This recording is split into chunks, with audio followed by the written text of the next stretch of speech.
Il était une fois, dans la bonne et belle ville d'Argos, un roi riche et puissant qui possédait tout ce qu'un homme pouvait désirer. Le pouvoir, la gloire, l'or, les honneurs, rien ne lui manquait. Rien, sauf un enfant, un fils. Le roi Acrisios décida de se rendre au temple de Delphes, où la Pythie prédisait l'avenir. Peut-être avait-il oublié qu'il faut se méfier des oracles.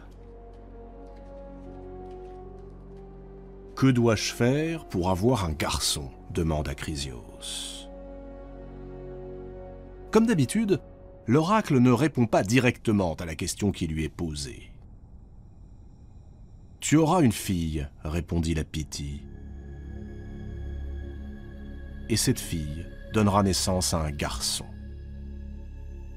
Qu'à cela ne tienne, ce petit-fils pourra lui succéder sur le trône d'Argos. » Soulagé, Acrisios s'apprête à repartir, lorsque soudain, la Pythie poursuit. « Et ce garçon te tuera dès qu'il aura atteint l'âge adulte. » Acrisios est désemparé. Quelques mois plus tard, son épouse, la reine, met au monde une fille. On l'appelle Danaé, en hommage au fondateur de la dynastie, Danaos, et à ses 50 filles, les Danaïdes. Zeus avait précipité les Danaïdes dans le Tartare pour expier le meurtre de leurs époux. Là-bas, au milieu des vapeurs brûlantes des enfers, les Danaïdes versent de l'eau dans un tonneau sans fond, et ceci jusqu'à la fin des temps.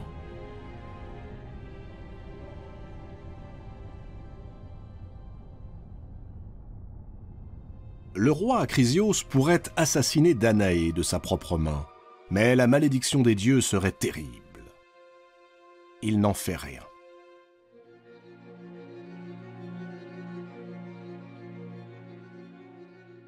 Danaé grandit. À 15 ans, la voilà devenue la plus jolie fille du royaume d'Argos. Tout naturellement, les prétendants se pressent à la cour. Tous voudraient obtenir sa main. Acrisios, hanté par le souvenir de la prophétie de Delphes, ne veut pas entendre parler d'un mariage. Il a même beaucoup prié pour que sa fille périsse de mort naturelle. Un jour, il n'hésite plus. Il ordonne la construction d'une tour, une immense tour, dans laquelle il fait aménager une prison, aux murs et au plafond d'airain.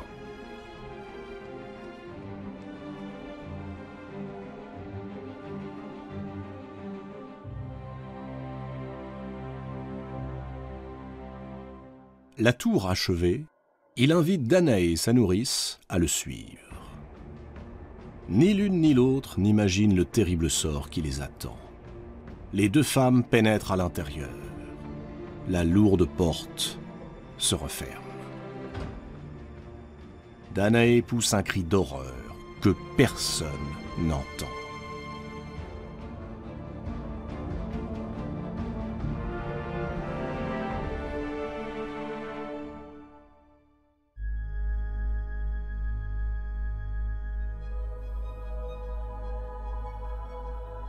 Acrisios respire.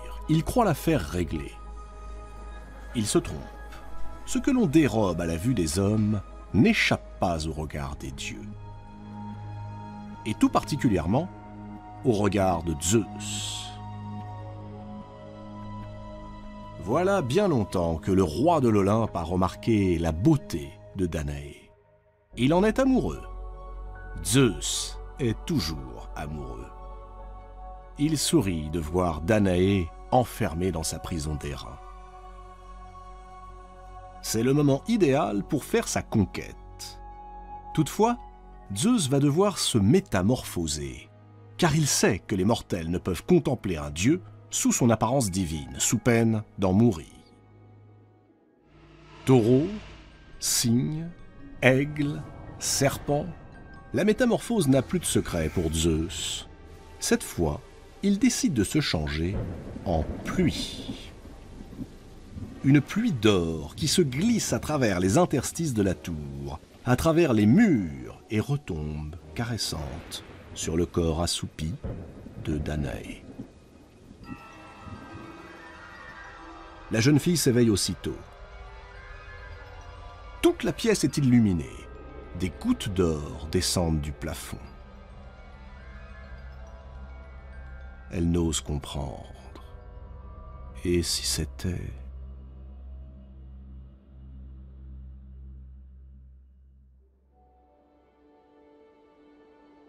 9 mois s'écoulent.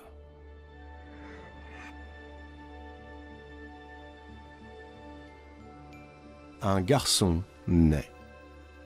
Danaé lui donne le nom de Persée.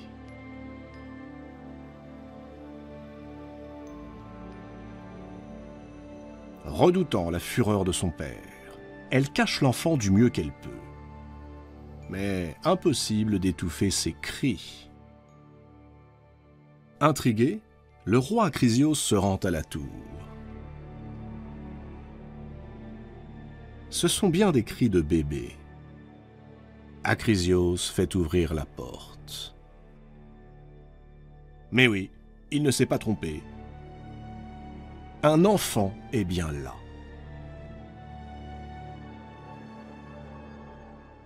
Persée lui sourit, se risque à faire quelques pas et tombe aux pieds de son grand-père. Danaé, affolée, s'empresse d'expliquer qu'elle n'est absolument pas coupable, que c'est Zeus, métamorphosé en pluie, qui est le père de cet enfant. Zeus. Acrisios n'en croit rien. Il se tourne vers la gouvernante. C'est elle qui a dû introduire un homme dans la prison. Fou de colère, Acrisios fait décapiter la malheureuse, ainsi que les gardes qui étaient chargés de surveiller les prisonnières. Mais cela ne résout en rien le problème. Que faire de Danaé et du bébé? Acrisios se dit que le mieux serait de confier leur destin aux dieux. À eux de se débrouiller.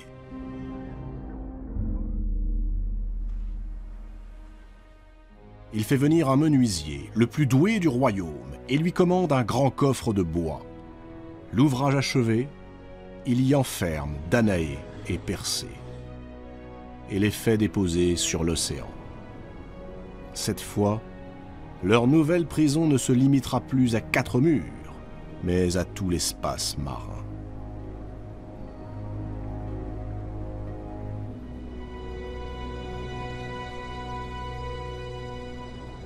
Le coffre part à la dérive, ballotté par les flots.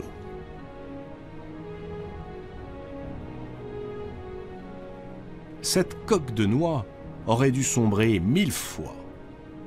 Mais Zeus veille sur son fils.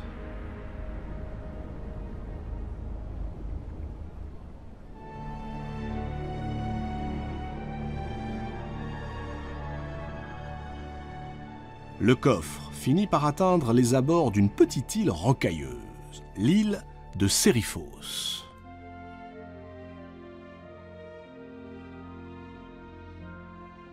Un pêcheur l'aperçoit. Mais il ne s'agit pas de n'importe quel pêcheur. Il s'appelle Dictys et il est de lignée royale. Dictys ramène le coffre et découvre Danaé et Persée. Troublé par la beauté de la jeune femme, le pêcheur décide d'accueillir la mère et l'enfant comme s'ils étaient des membres de sa famille.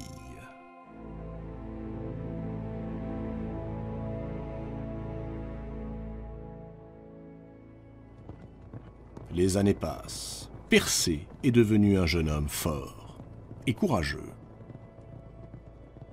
Un matin, le souverain de l'île, Polydectès, un tyran infâme, croise Danaé au détour d'un chemin. Il en tombe immédiatement amoureux.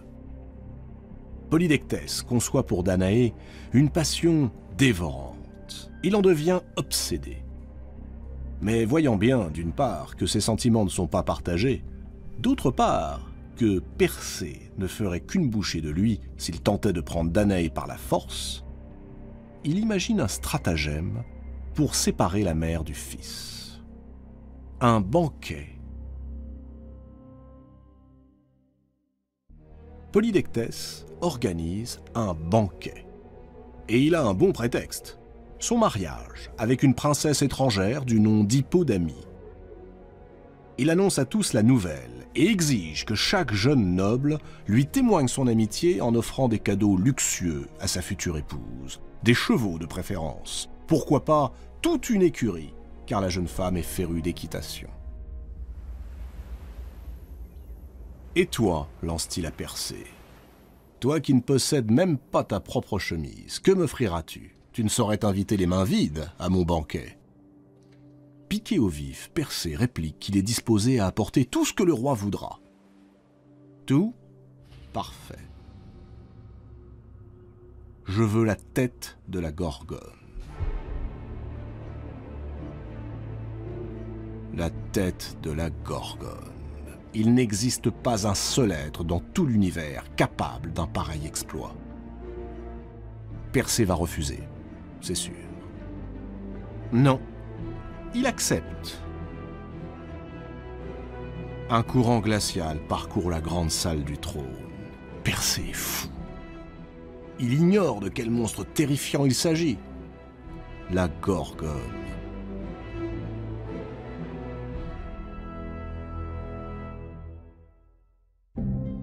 En réalité, il existe non pas une, mais 3 Gorgones. 3 sœurs. Sténo, Euryalé et Méduse. Les 2 premières sont immortelles. Seule la 3e, Méduse, peut être vaincue.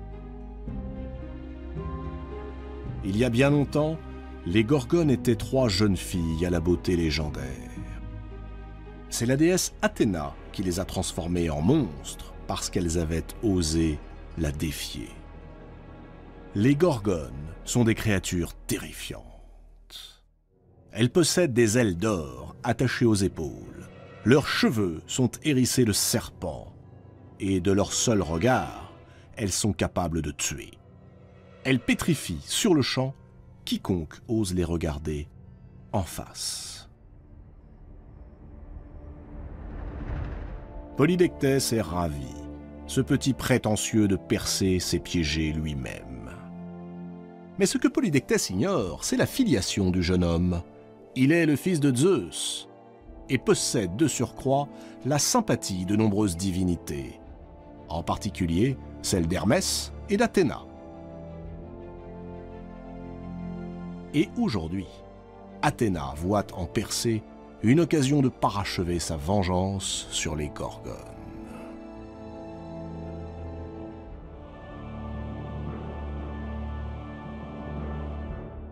Persée marche droit devant. Il n'a pas la moindre idée de l'endroit où se cache Méduse. Il ne sait pas non plus comment la combattre. C'est à ce moment qu'Hermès se présente à lui. Hermès, dieu des messagers, fils de Zeus. Hermès offre à Persée un bouclier d'argent. C'est le cadeau que lui fait la déesse Athéna. Il lui prête ses sandales ailées. Puis il lui confie une besace, un sac, dans lequel les chasseurs mettent le gibier une fois tué. Et il ajoute enfin un ultime présent, la harpée, une serpe d'acier capable de trancher n'importe quelle matière. Hermès recommande à Persée de voler jusqu'à la grotte où vivent 3 sorcières, des sorcières que l'on appelle les Grées.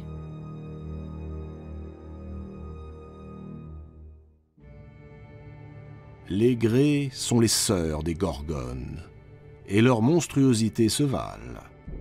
Elles seules savent où se cache Méduse, mais nul n'a jamais osé s'aventurer dans leur nauséabonde caverne, car les Grées font peur à voir. On prétend qu'elles sont nées vieilles. Leur visage n'est que rides et coutures, leur peau jaunâtre et fripée comme un vieux parchemin. Le plus étonnant est qu'elles ne possèdent qu'un seul œil, qu'elles se passent à tour de rôle, et n'ont pour toutes les 3 qu'une seule dent. avec laquelle elles dévorent leurs visiteurs.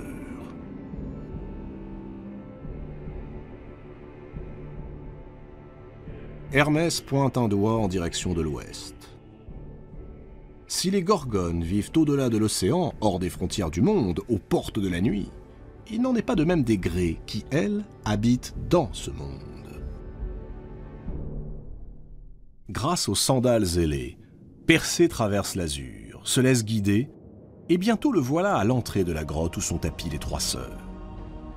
À présent, il s'agit pour le fils de Zeus d'avoir l'œil vif. Car entre le moment où l'une passe l'œil à l'autre et celui où l'autre le reçoit, il y a un court intervalle de temps, une petite brèche, où il faut que Persée, plus rapide qu'une flèche, puisse s'engouffrer. Persée patiente. Et au moment où l'œil est entre deux créatures, il le saisit, et dans la foulée, s'empare également de la dent. Les Grées hurlent de fureur. Les voici aveugles et sans dents. Elles sont réduites à rien. Elles implorent Persée. Elles sont prêtes à tout lui offrir, disent-elles, pour qu'il leur restitue cet œil et cette dent. Persée exige qu'elle lui indique le lieu où résident les Gorgones et le chemin pour y parvenir. Elle s'empresse d'accepter. Voilà donc le fils de Danaé et de Zeus qui vole vers l'îlot venteux abritant les monstres. Partout, des statues de pierre témoignent du passage des infortunés guerriers qui osèrent braver les Gorgones. Dans leur regard peut encore se lire l'épouvante.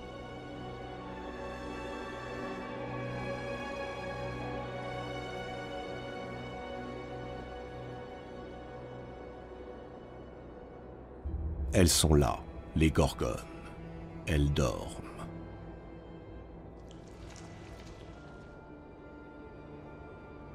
Pour Persée, la difficulté consiste à trancher la tête de Méduse sans jamais se trouver face à face avec elle. La tâche semble impossible.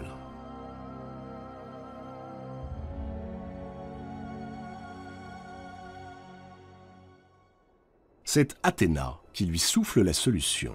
Persée fiche en terre le grand bouclier d'argent dont la déesse lui a fait don. Il l'utilise comme un miroir, ou plus exactement, comme un rétroviseur. Au moment où les terribles yeux de Méduse, brillants comme des pierres de lune, se portent sur lui, Persée oriente le bouclier de telle manière que son regard ne puisse pas croiser celui de la Gorgone. Méduse est tout proche, à un souffle. Persée lève sa faucille et tranche la tête du monstre.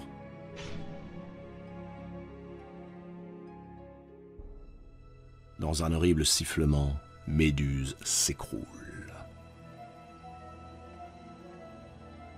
Persée enfouit la tête de la Gorgone dans sa besace et s'empresse de quitter la grotte.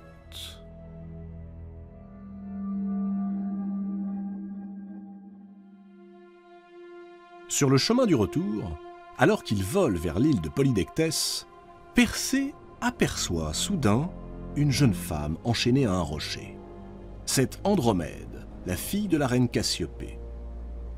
Elle est offerte en sacrifice à un monstre marin qui dévaste la région depuis que l'imprudente Cassiopée a eu l'audace d'affirmer qu'elle était plus belle que toutes les nymphes de l'océan. Pour apaiser le monstre envoyé par l'ombrageux Poséidon, un oracle conseilla à Cassiopée de sacrifier sa propre fille, l'innocente Andromède.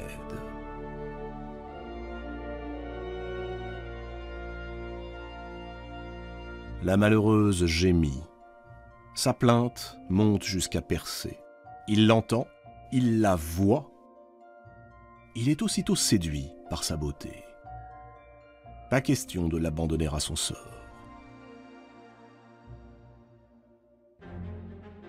Persée va trouver la reine Cassiopée et lui promet de délivrer sa fille si elle la lui donne en mariage. Cassiopée accepte. Persée retourne aussitôt sur les lieux où Andromède, au milieu des flots, est attaché à son roc. Il était temps, car voici le monstre qui fend les eaux et s'avance vers la malheureuse Andromède. Une nouvelle fois, tout est affaire de regard. Se souvenant des conseils d'Athéna, Persée se place entre le soleil et la mer, de telle sorte que son ombre se projette sur les eaux, juste devant les yeux de la bête. Quand il aperçoit cette ombre qui bouge devant lui, le monstre s'imagine qu'il s'agit de sa proie. Il se précipite sur le reflet, et c'est à ce moment-là que Persée, du haut du ciel, fond sur lui et le tue.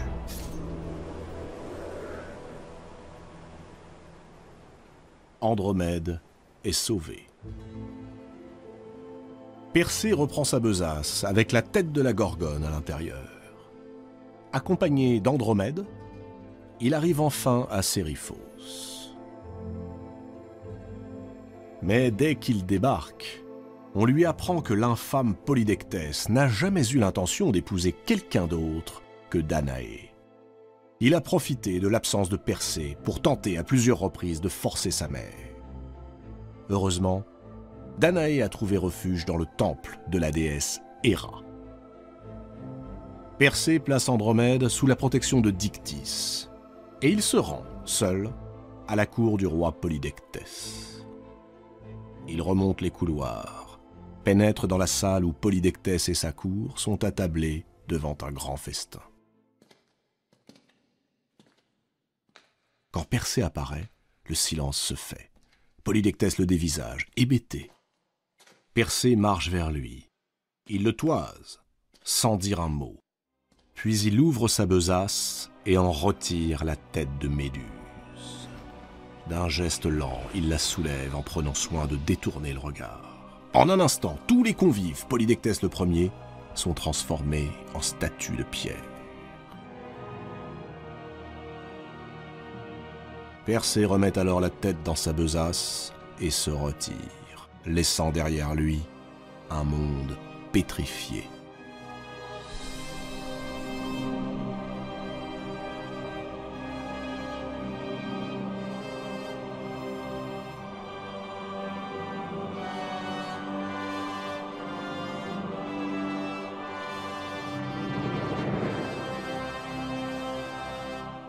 Mais tout n'est pas fini. Reste le grand-père, le roi Acrisios. Persée a compris que si Acrisios a agi envers lui de la sorte, l'enfermant dans un coffre et le livrant au flot, c'est parce qu'il craignait de mourir de sa main. Il ne lui en tient pas rigueur. Au contraire, il voudrait le retrouver et lui accorder son pardon. Il fait donc route pour Argos. Malheureusement, Persée arrive trop tard. Averti par la rumeur des fabuleux exploits accomplis par son petit-fils, mais surtout de sa venue vers son royaume, Acrisios a pris ses jambes à son cou.